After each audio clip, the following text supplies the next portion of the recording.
গরমে যাই রান্না করি না কেন আমার কাছে সবথেকে সহজ আর ভালো টেস্টি খাবার হচ্ছে আলু ভাতে ডাল সেদ্ধ, ডিম সেদ্ধ আর কোনো কিছু একটা ভর্তা, টমেটো ভর্তা হোক বা পেঁয়াজ ভর্তা হোক বা রসুন ভর্তা হোক, দারুণ লাগে গরমে খেতে।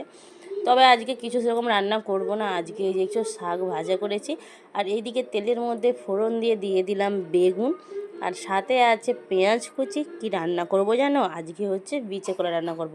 আমরা সবসময় কাঁচকলার ঝোল বা ঝাল বলো ভাজা বলো খেয়ে থাকি, কিন্তু বিচে কলাটাই এমন সবসময় ওই কলার ডিশটাই যে খেতে ভালো লাগে তা কিন্তু নয়। বিচে কলা কিন্তু ঝালও দারুণ লাগে খেতে, এইভাবে রান্না করলে আরও সুস্বাদু হয়। আর এখন না গাছে হয়েছে চালতা, চালতার সাইজটা এখন ফুল চালতা, এই ফুল চালতাদের মানে মুসুরির ডাল কিংবা মাছের ঝাল করলে দারুণ লাগে খেতে। তবে এটা কাটতে কিন্তু খুবই সমস্যা, আর চালতাগুলো এখন এতটাই ছোট তাই আমি সব খোলাগুলো ছাড়িয়ে উঠতে পারিনি।